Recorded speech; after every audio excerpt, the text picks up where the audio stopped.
everybody. Welcome to the Ball Card Show, the sports podcast. For the Sports Collector. I'm Jason Otero. I'm Gary LeMaster. And we're glad to have you with us. This is Season 5 and Episode 4. And I've seen a lot of your ugly mug in the last week. A month worth of content already dropping out. But I will say this. You got to wake up, man. I'm working on it. I'm tired. You got to wear cooler T-shirts, cooler hats. You'll feel better about yourself. I actually do like your hat. Walk me through your fashion sense here, because I just...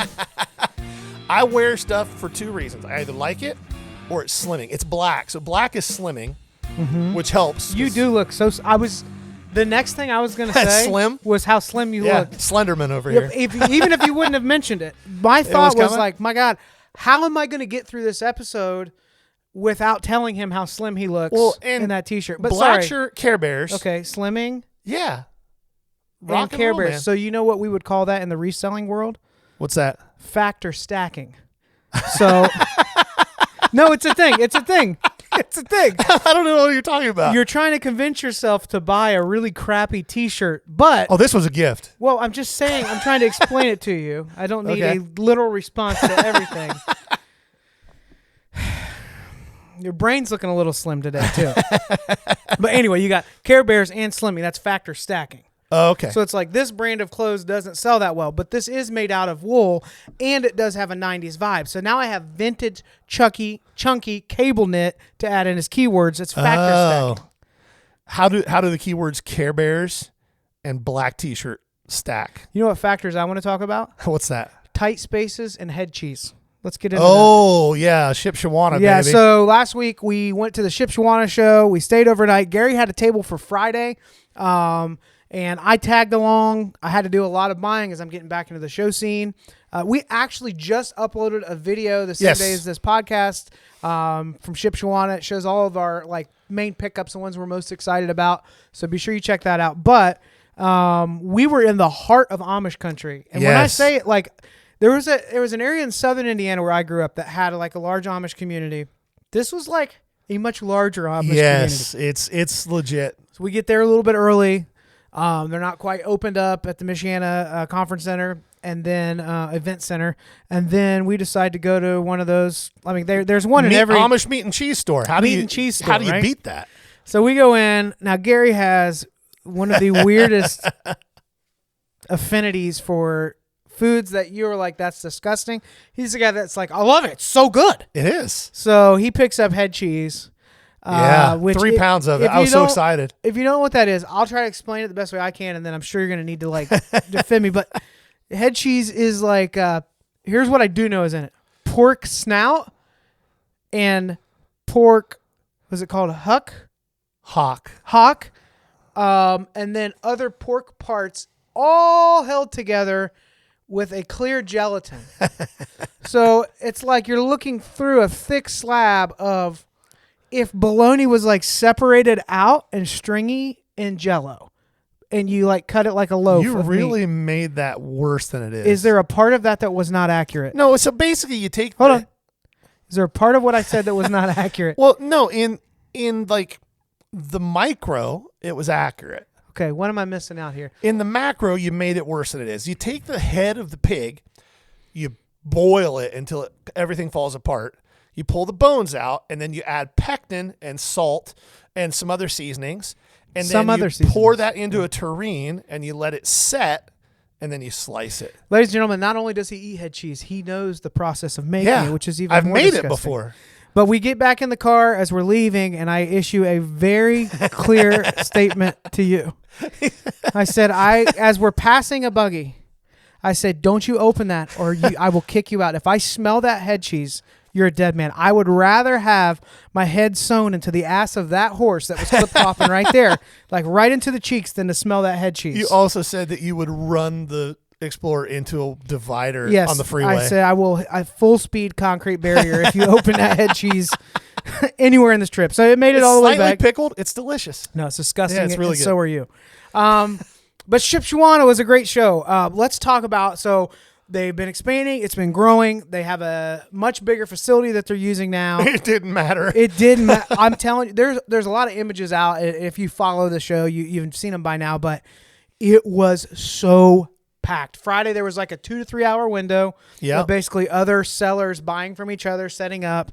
And then once the floodgates opened, it was insane, nonstop. We were going to do the trade night afterwards. You could. It was butt to nut. It was nuts. Packed, and we were exhausted. Like we were hungry. We were so hungry. It had been such a long day, and we're like, let's go and get food instead of going to the trade night. That's the most surprising thing that you've heard yet this episode. We were hungry. So we leave, and it's like 8 o'clock. It's not late. Yeah.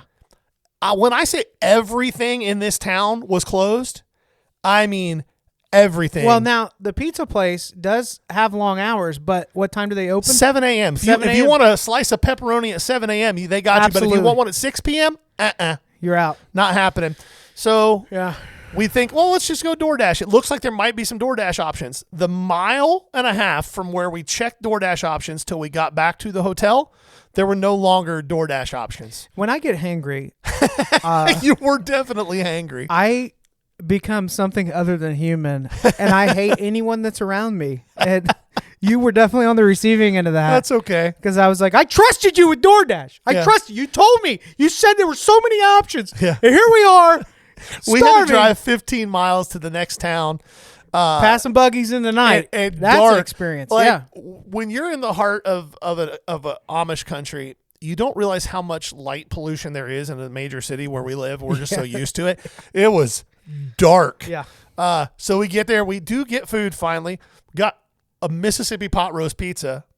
We don't need to tell them how really fat good. we are. We don't need to tell them how fat. And then we went back to the hotel. Jason wasn't angry anymore. And then we got up, went the next day, and Saturday was just, you couldn't walk. It was as crowded like as the National. It was as crowded as the National.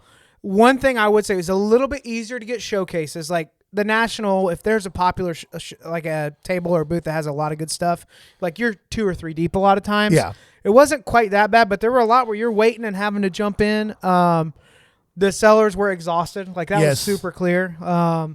But I mean, what more could you want? Like geographically, it was so smart. Like I would never have picked that location, but it has the hotels, has the conference center. You're pulling from Detroit, Chicago, Indianapolis, Columbus, and there were people flying in from the West Coast for this. It's one of the biggest shows in the country as far as regionals go. I don't think that's going to change. I think it's getting bigger and bigger. And Brad does a great job promoting it. And now that he's joined forces with Ryan at Car Collector 2, they've kind of come together. They're actually launching one here in Columbus. They're taking over an existing show and changing it up some. So we're going to have a big show, monthly or bi-monthly show here in Columbus, which is going to be really good.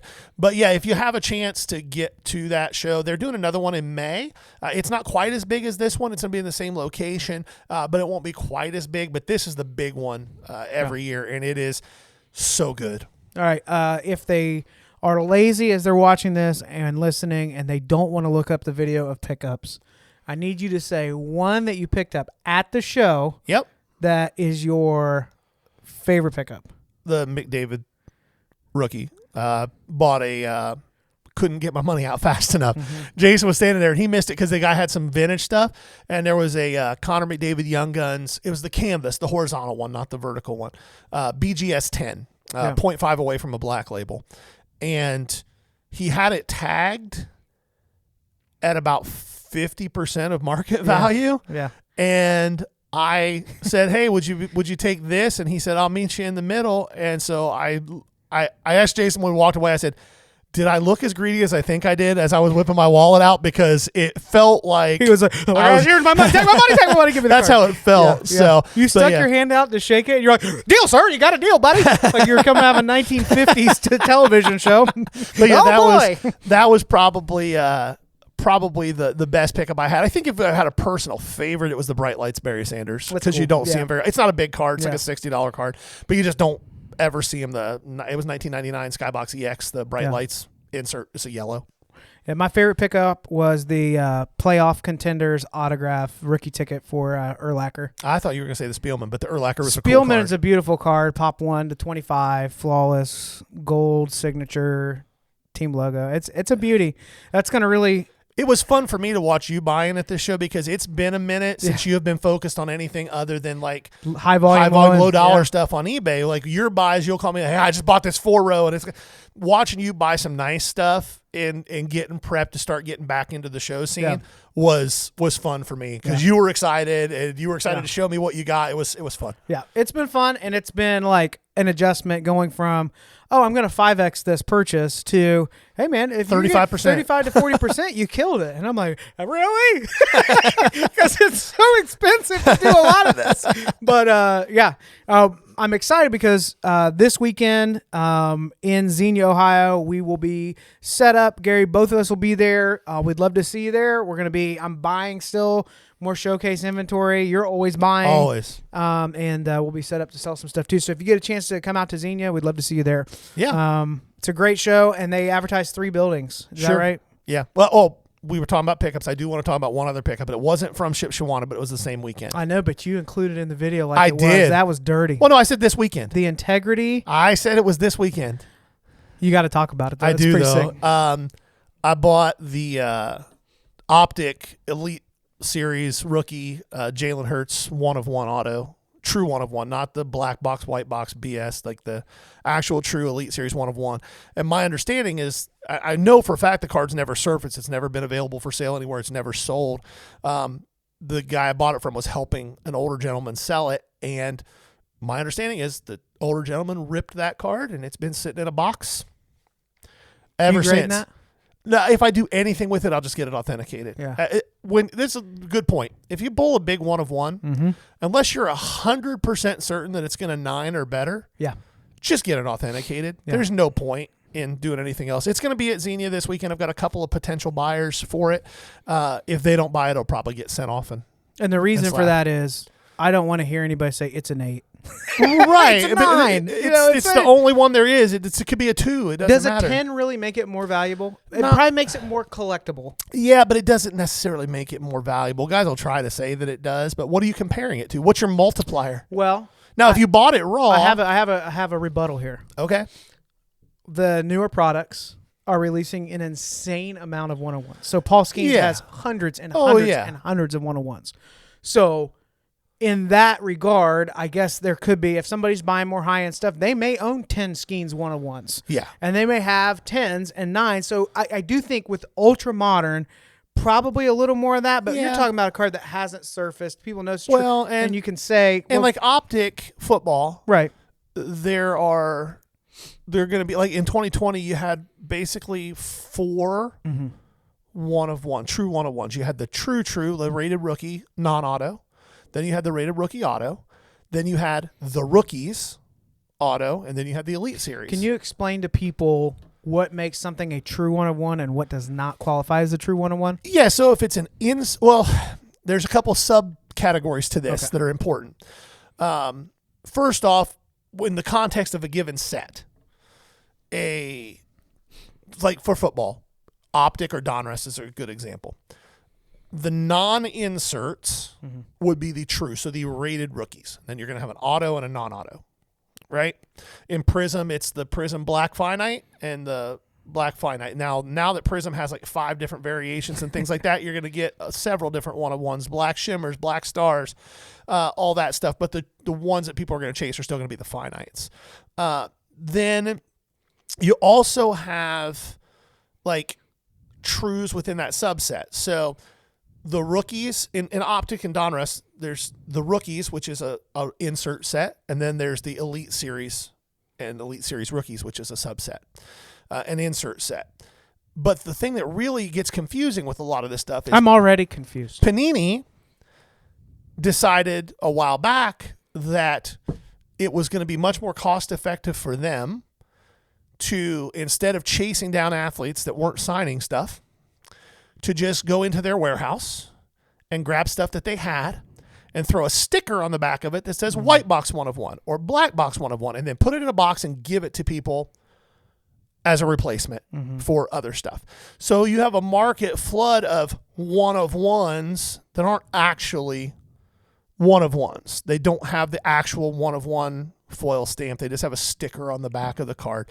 So be very careful if you're buying something to make sure that it doesn't say white box or black box. One of one with like a sticker on Which the back. I don't instead see of a many stamp. of those. Oh, tons on high end stuff. Yeah. Like when you're looking for, like I was trying to research what this Jalen Hurts is That's worth. probably why I don't see that many. Well, I'm trying to research what this Jalen Hurts is worth. There's 75, 80 sales in the last year of white box, black box, one of ones from all different products. Some of them are just base cards, but they throw a sticker on the back of them. So that would be the only thing that disqualifies it as a true 101? Yeah, white box, black box, a different ball game. When you see that foil stamped cursive one of one. Does Topps do this as well? Topps does, but they don't do the cursive stamp. It's just a stamped one of one. No, they don't do like the replacement white box, black box stuff. No, that's just a Panini thing. Yeah. Yeah. All right. Let's keep it moving Yeah. then. So we have a little bit of news for you in the hobby. I can't say that I'm enjoying this, but if I'm a hot dog, I really relish this moment. Oh, God. You just pictured me covered in relish, didn't you? No, I just groaned at the terribleness of that joke. But go Thank you. ahead. Yeah. eBay just announced for a limited time, and I mean limited, they're going to slash the final value seller fees in half on cards over $1,000. Now, you might be thinking, wow, that's really generous of eBay. That's really panicky of eBay.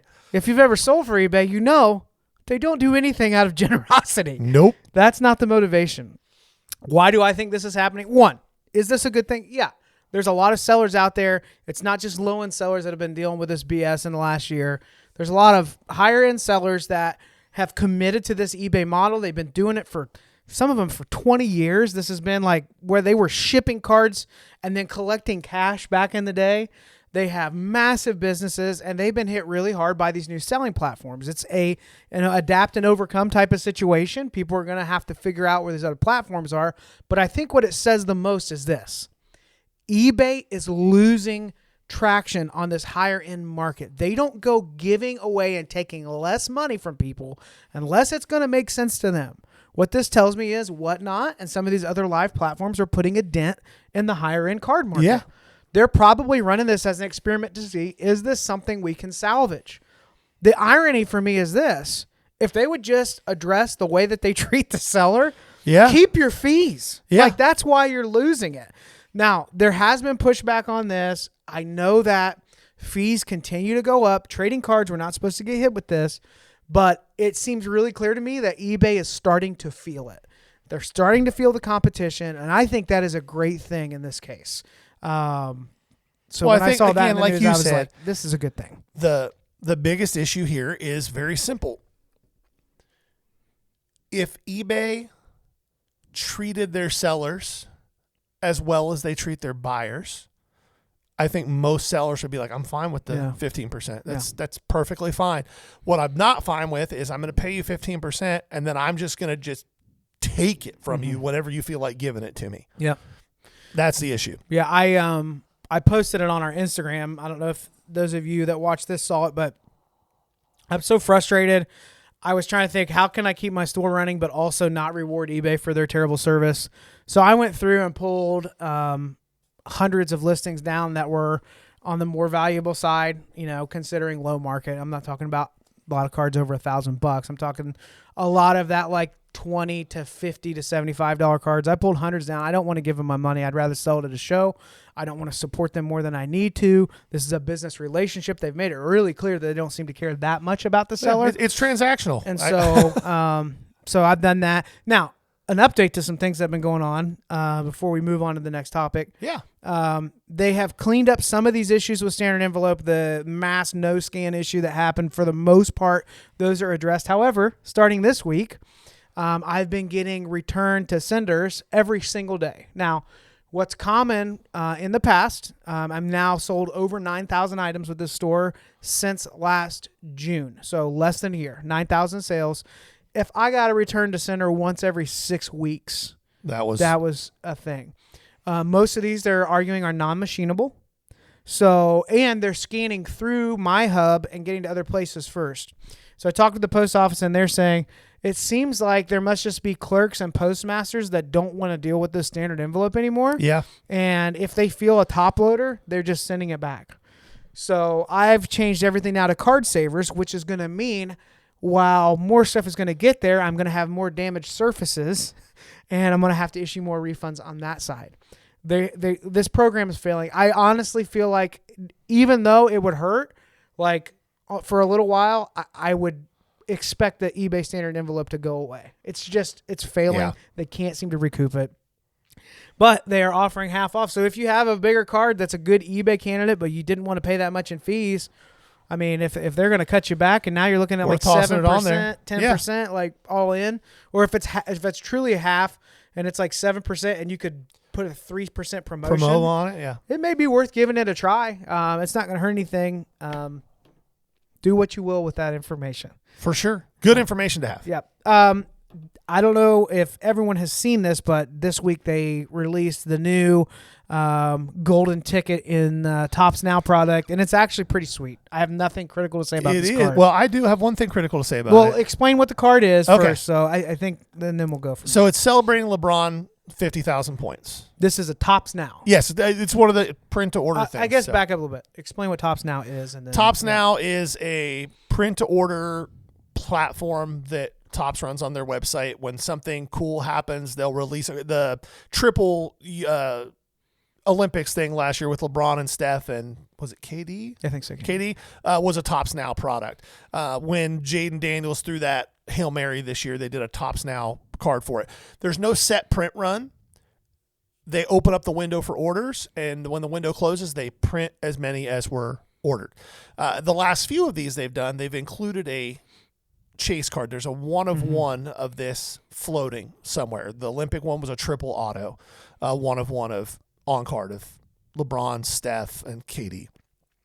Now this LeBron one, it's a patch auto, game used from his shooting sleeve, his from that game. That it's a swoosh. It's a swoosh. Yeah, it's cool. Did you notice the autograph's upside down? No, it's a sticker and they put it on upside down. No way. I swear. No way. Yep. Is it a landscape No. card? No, it's a vertical card. Yeah. They put it on. I was so excited that they did the card. I was like, check this out. This is awesome. Yeah. I mean, it is awesome. And maybe it's just a Photoshop that they put together and they haven't actually built the card yet. But the image that they provided, the auto's upside down. So that's fun. Well, okay. I want to pause to just recognize the greatness that we've experienced with LeBron. 50,000 points. Listen, I don't think if you okay. Let me back this up. I hated Tom Brady's guts. As a Dolphins fan, 20 years of my life basically watching him dominate the division, embarrass my favorite team, come back from behind and win everything that mattered, like over and over again. And he seemed cocky. And then you had the New England fan base, which is already a disaster to deal with. And so for many reasons, I was like, no, he's not the greatest. He's not the greatest. And then whenever they came back in the Super Bowl and beat the Falcons, I could no longer say that I'm not witnessing the greatest quarterback of all time. It just, at some point, and I know that Tom Brady is much more liked now. Now, I don't think I hate his guts anymore. I think I appreciate him on the other side of this. But LeBron gets a lot more hate than Tom Brady does.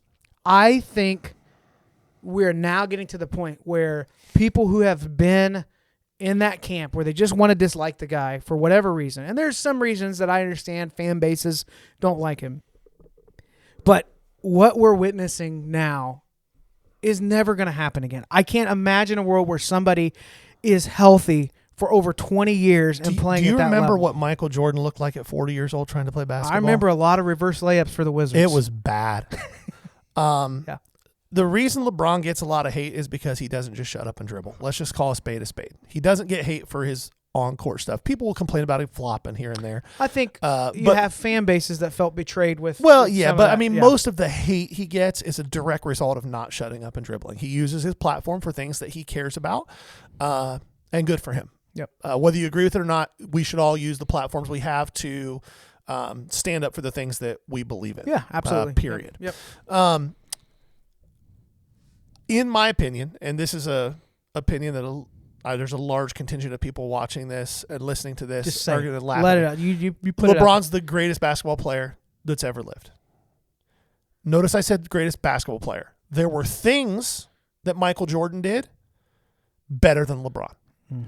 Michael Jordan, especially for about an 8 or 9 year window, was the best at-will scorer I've ever seen.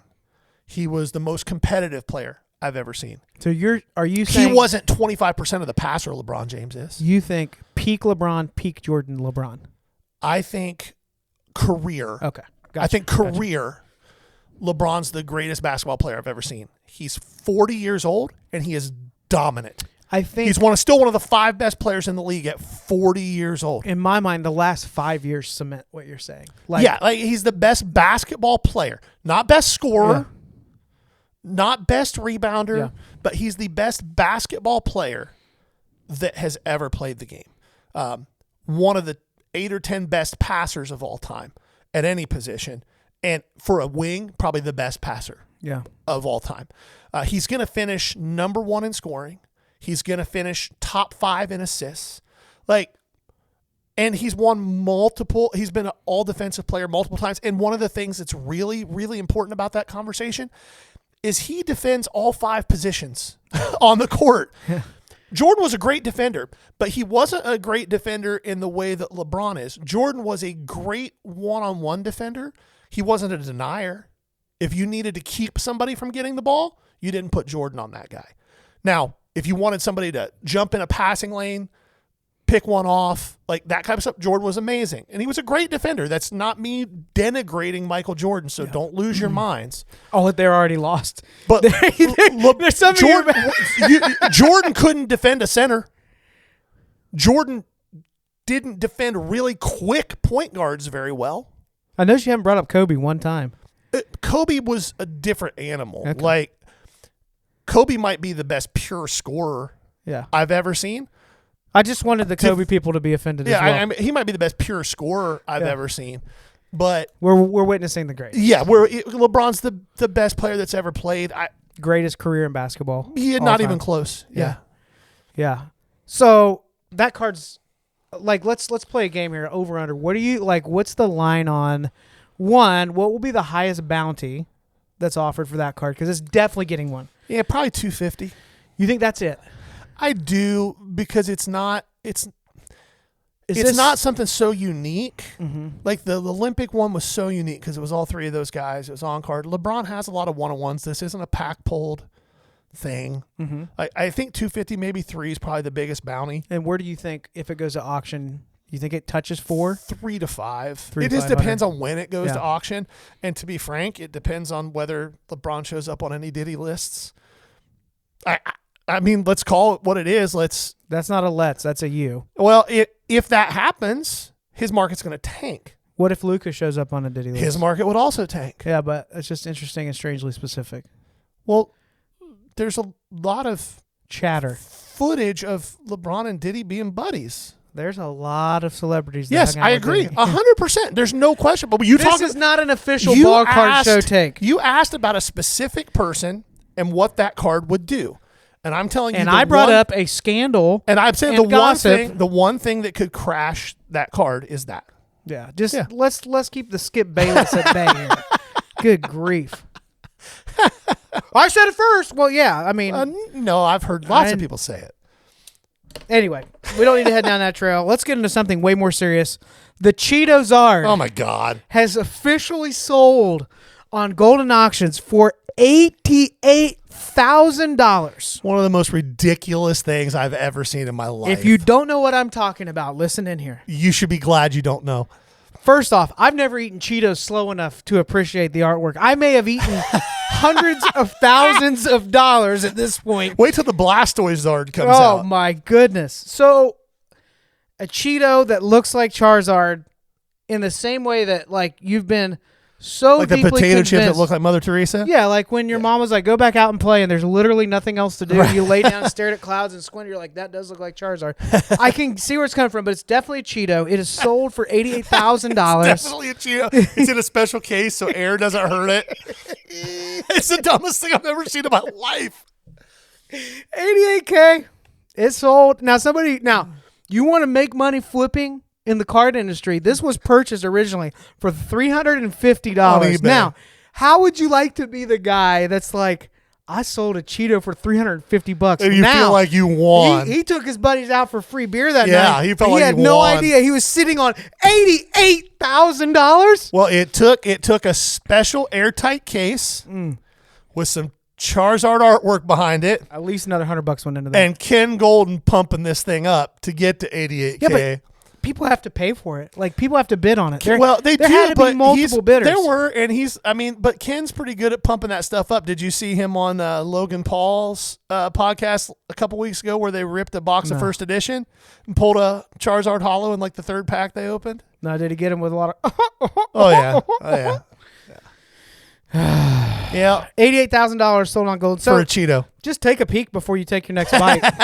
Because check it from all angles. There's a rich idiot out there trying to build out a rainbow of this stuff. So get the flaming Cheetos, whatever other variations you got. Or is he just going to work on the Cheetozard, the Cheeto Blastoise, and the Cheeto Pikachu? Yeah.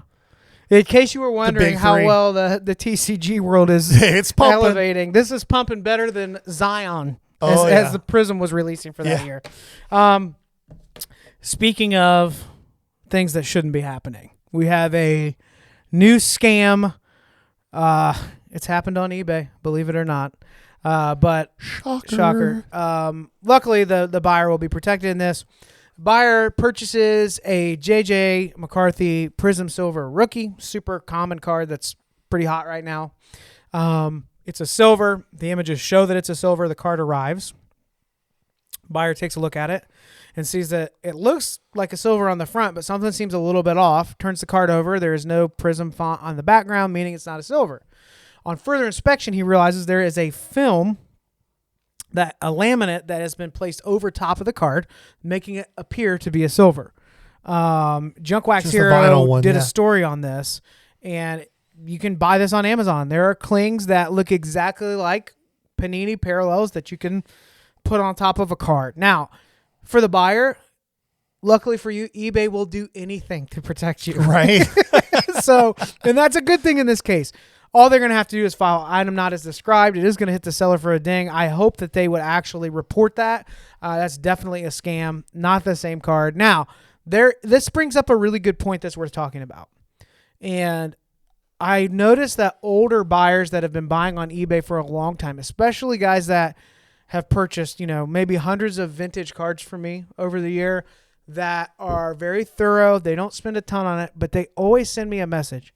Am I receiving the exact card pictured in this photo? Right. Now, seems like a strange question the first few times I get this until you realize some of these sellers will post, hey, this is an example of a blah, blah, blah card. And it's not just sellers trying to scam you. I looked it up. The default description from Card Dealer Pro says, this is an example of blah, blah, blah. Now, I probably have thousands of cards up there that say that. Now, for me, it's the exact card. I think that template was designed if people have multiples of the same card. Yeah. But it has nothing to do with egregiously slapping a sticker on top of the card and saying it's a silver. If you're unsure about a card or a card's a little bigger where if something like that happened, you'd be really bummed out. Hey, I'm interested in purchasing this. I just want to make sure that I'm getting the actual card pictured in this. The reason for that is if you have a message from them saying it's the card and then you get something different, it carries even more weight when you report it. I think this buyer will be in big trouble regardless. The seller, you mean? The seller will be in trouble regardless, but it's definitely something that's doable on eBay. So, or available on Amazon. So if you're at shows and something looks off, take a look at the card. Make sure that everything checks out on it. Yeah, and most of the time, upon anything more than a cursory glance, a fake is pretty obvious. Yes, yeah. These types of films and things you're talking about have been available for a long time. Mm-hmm. Custom card makers use that stuff a lot. The problem is they've become more accessible to the general public, and the tools required to use them with the advent of crickets and things like that being so cheap, it's not hard to do this. Yeah. So just protect yourselves. I ran into this at Xenia last summer. Somebody had an Ellie Bowman First auto on their table for sale, and I glanced at it and I was like, that's not right. Mm-hmm. And in their defense, after talking to them, I don't think they knew but it was a bad fake. Yeah. And he was like, I had 2 of them. They were in this. Yeah, somebody got you, man. Yeah. I don't know what to tell you, but it ain't even close. At a show, it's going to be easier for you to take a look at that card, you know. But on eBay, it could be tricky. But again, somebody just lied to them. They had a picture saying this is what they're getting. They sent them something different. Yeah. It's kind of an open and closed case, but it's out there. It's easily available to get it. Just something to keep an eye on. Definitely worth taking mind of it. Big news in the current sports world, which it's a little bit of a lull right now. You know, we're off football, spring training's going on, but we're not quite into the season yet. But Deebo Samuel's trade to Washington is, man, that offense is really scary now. It could be, but here's the thing, and I was thinking about this. Sometimes, you know how in the sports world somebody will have a really great season and then they get this reputation that they're this great player. Mm-hmm. Now, I think Deebo Samuel's a good player who's been hurt a lot. But if you look at his career, he's had 1 great season and a bunch of average seasons. It's a lot like Cooper Kupp. Cooper Kupp's a good wide receiver, but the 1 year he had where he won the Triple Crown, that wasn't the norm. That was an outlier. Like, surrounded by season-ending injuries. Yeah, but Cooper Kupp the year before, he was on pace for like a 900-yard season before he got hurt. And the year after, he was on pace for like an 1,100-yard season. He wasn't on pace for another 18. Cooper Kupp has never been and never will be Justin Jefferson or Jamar Chase. Like, good wide receiver. Deebo Samuel, good player. I think he opens things up and helps the Commanders in a lot of ways if he's healthy.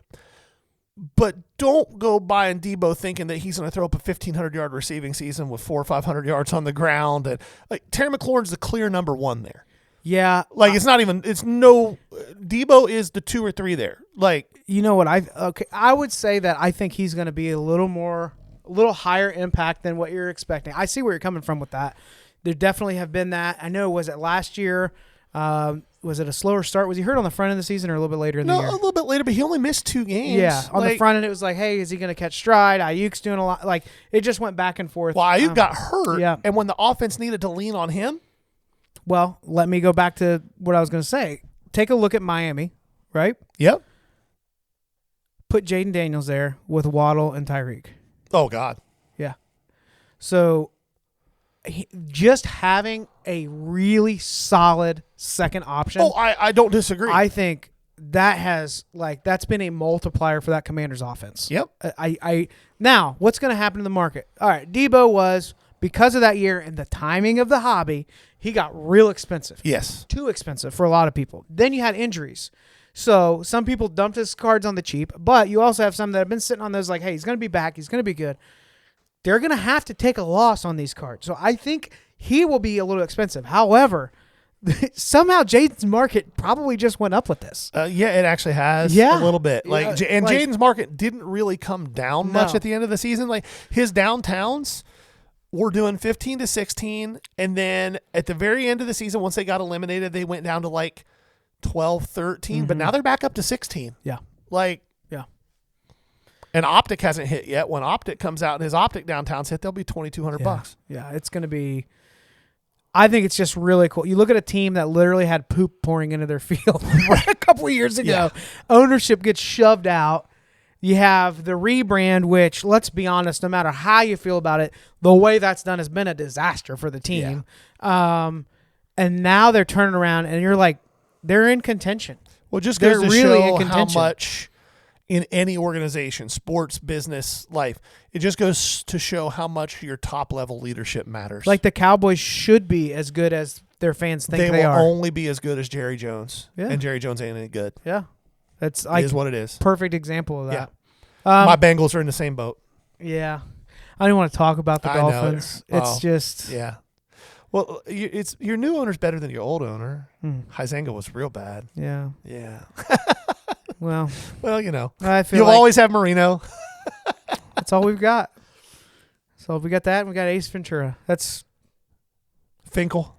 Yeah, I mean, the perfect season was kind of a big deal, but I wasn't alive 50 for it. years ago. I wasn't alive for it. 53 years ago. Yeah. Wow, 53 years ago. Yeah. Wow. Yeah. How about that? Okay. Moment of silence for Dolphins fans. Yeah, nothing new. It's been anyway. Let's do some follow-ups on some things that people have been talking about. Went through some of the comments through YouTube, Instagram, TikTok, all platforms that we are posting regularly to. So make sure you follow us on those, subscribe, whatever. But one of the things we talked about in the last couple of weeks that we keep getting asked more questions about is this PSA 9 situation. So we originally started talking about this because the centering was tightened up on their regulations for a PSA 10. And we said, what does this mean for a PSA 9? And then we began to talk about how a PSA 9 is practically raw or less than raw in a lot of situations. Not in every situation, but in most situations. I think the question was, explain why PSA 9s aren't worth anything. Why is a 9 worth less than a raw? So I'm going to let you open the floor with that. I certainly have some thoughts on it, but why is this happening? I would say it is happening the majority of the time. It's not stopping people from asking for more than raw, but if you want to move it, it basically has to move it raw. Yeah. So here are the two things I would say in preface to me explaining the situation. One, the situation applies for the most part to base cards and high numbered or non-numbered parallels. Okay, when you start getting into super short printed stuff, you start getting into really rare stuff that's like 1 in every 6 or 8 cases type stuff.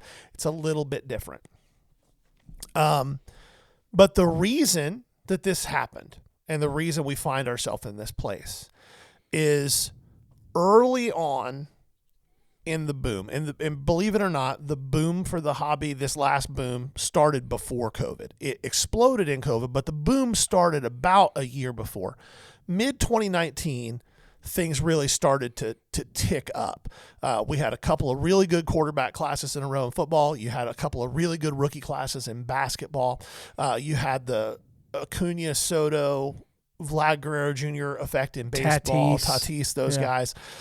So the hobby was starting to move upwards before COVID. And then COVID was just like pouring gasoline on an already lit fire. But one of the things that started happening, and early on in that boom, one of the ways that people were making 25, 30, 40x on their money legitimately was by sending off anything they could get their hands on that was low pop in the PSA pop reports and getting 10s on them. And at that point, PSA was still the company we sent our non-centered stuff to get 10s, right? Like it just was. Your nice stuff was still going to BGS in late 2019, even into the middle of 2020. That's crazy to think about because people talk about that like it was 30 years ago. Yeah, it was 5. Yeah. So that was going on.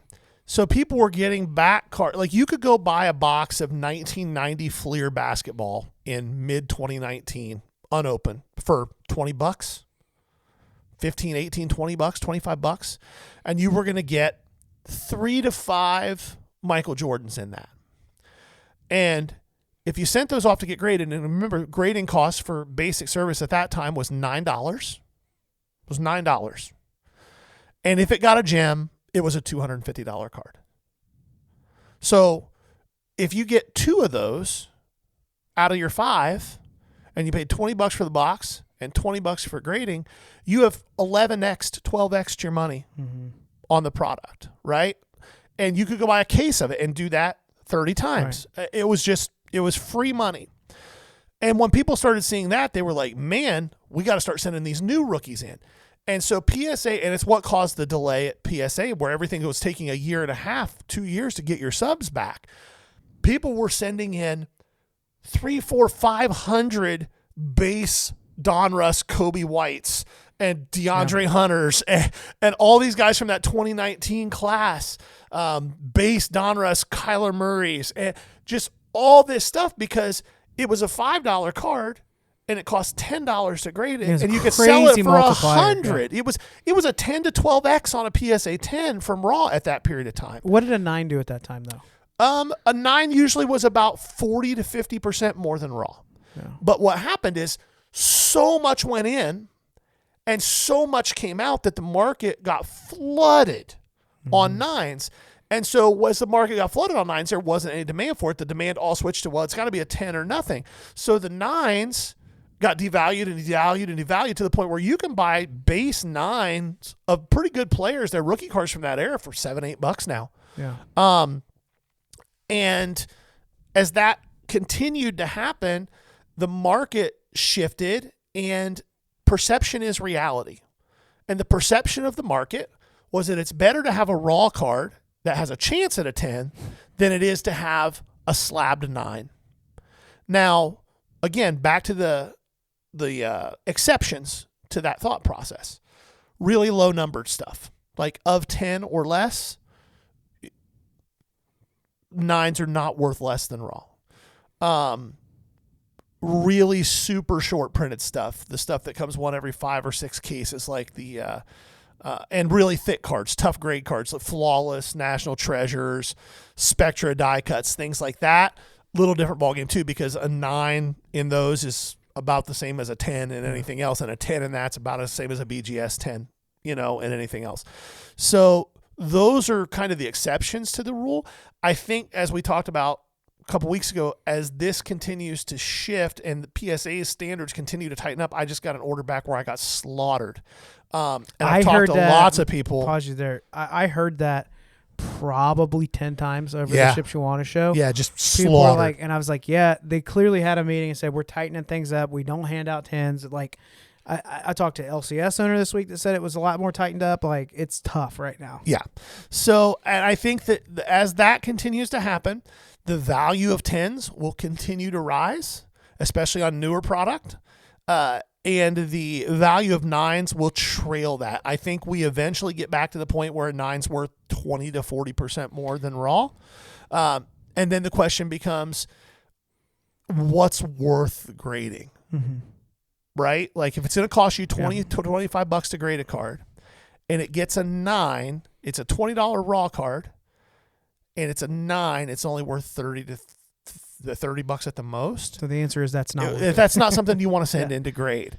If the only way you can make money on a grade is to gem it, don't send it unless it's just for your PC and you want it in a slab. Then go nuts. And the way that they're tightening this up, you don't know what you're going to get. Like, you can't.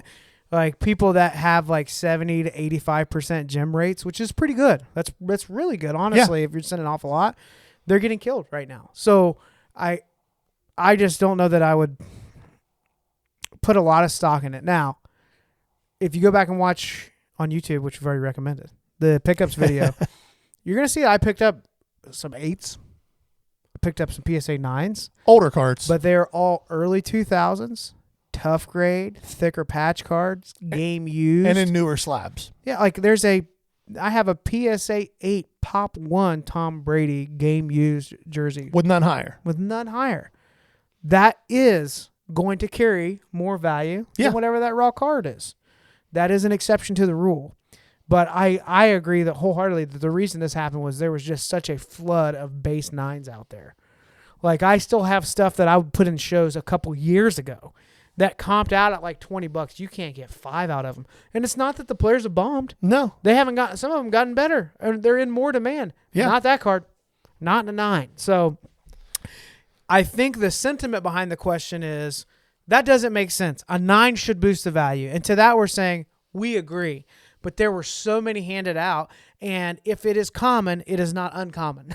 That's just the way that it works. If a 9 is a common card, if it's a base and there's 5,000 of that card, it's not desirable. It's not hard to find. It's very common to find it. And some of these cards we're talking about, the pop on 9s is 50, 60, 70,000. Yeah. It's not, and some of these cards, the pops on the 10s are 20, 30, 40, 50,000. Yeah. It's not, if it's a base card and it's been made in the last 5 or 6 years, it ain't low pop. Yeah. It just ain't. Yeah, it's not something that keeps you from being frustrated for sure. Like, if you sent off a big submission and you have a lot of 9s, we all want our cards to maximize value. But our approach here and what we're telling you is then don't send off things where if they get a 9, you're screwed. Right.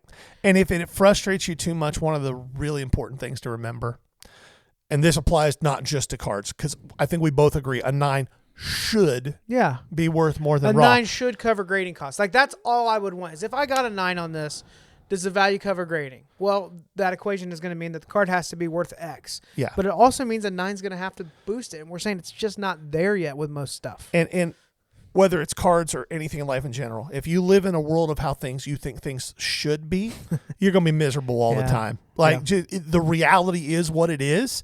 You can, in the back of your mind, think, I don't like this reality. Mm-hmm. Cool. Work what you can to change it.